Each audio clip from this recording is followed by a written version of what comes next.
Leadership is a muscle, and in my experience, honestly, it is the great differentiator.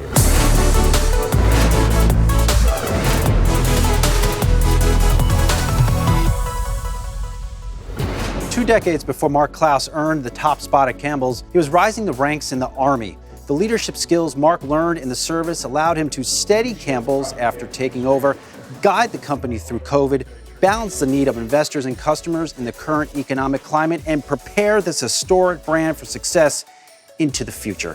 I'm at Campbell's headquarters in Camden, New Jersey to get a basic training on how he became such an inspirational leader and went from captain to CEO.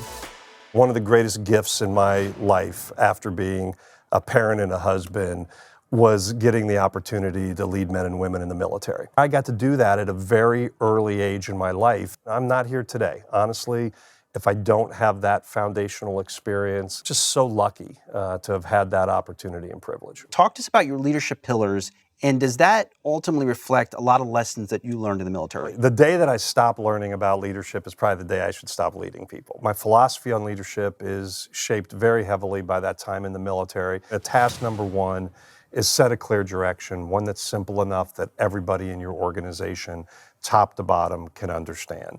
2, assemble the right people that be self-aware enough to know who will complement you. You don't want to surround yourself by people that agree. And then 3rd, it's about inspiring and motivating. Mark, it's not easy to inspire a large workforce that you have here at a company like Campbell's. How do you inspire people? What are some of your examples of pulling this off successfully? It's not a simple question, right? Because I think it depends a little bit on the day and the circumstances. There tends to be leaders that approach leadership in one of 2 ways. There's either pushers or there's lifters. You can be a pusher, that shoulder down, just shoving people forward.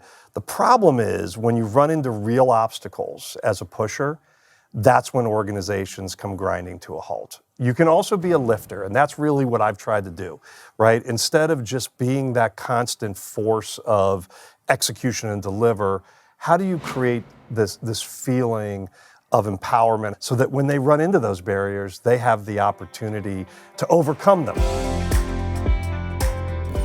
Just before you took over, this was a very different company. There was pressure to do this, to improve returns. Those first 30 days really set the tone for what you've been doing since.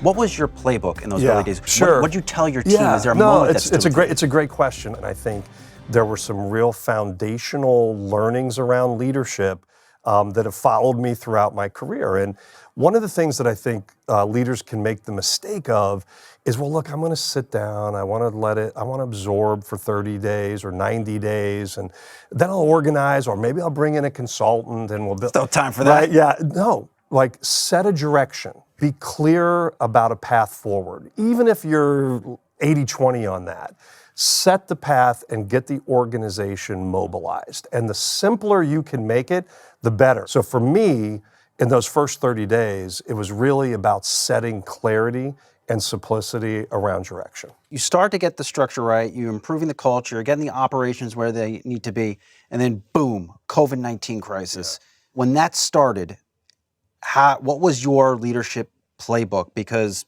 we couldn't get products on the shelves. It was a tragic moment in our history. I think for us, though, one of the things that was quite powerful was this concept that your friends, family, and neighbors are going to depend on us, right? I don't want to sound too much of a cliche, but in the world we were in, our ability to keep food moving through the system meant that people going to the grocery store would find chicken noodle soup or find that bag of goldfish. I think the company was able to take a terrible situation like COVID and really turn it into a cultural catalyst for the company that solidified a lot of what we had been trying to do even before. And I think this leads up to one of your next chapters, and I would say it's responsibility to keep what you make affordable. Right. Because at the end of the day, a can of soup could feed a family of 4. Right. Does that weigh on you?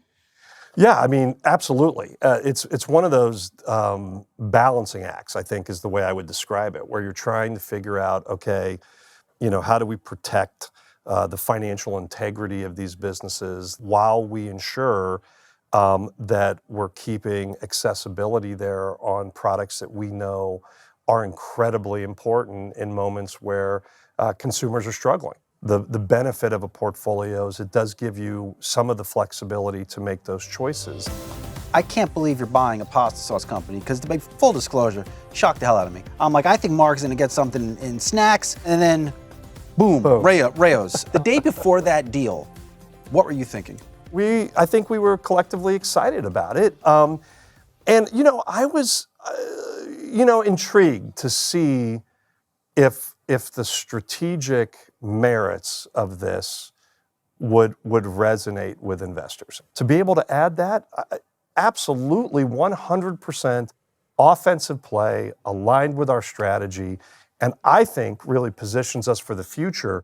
You're the 14th CEO at this company. When your time is done, what do you think your leadership legacy will be in an iconic American company like this? I think about legacy in the sense of, we actually talk about this. And to me, the definition of legacy is something that happens that otherwise would not have happened had we not been there. I hope it is looked at as the moment where we were able to prove to the world, to everyone, that these brands that are 150 years old can be every bit as relevant today as they were back then, while adding these incredibly differentiated brands that just reach a whole nother level of contemporary relevance, and that we can demonstrate that can be done together in a portfolio that can be successful and best in class in the food industry.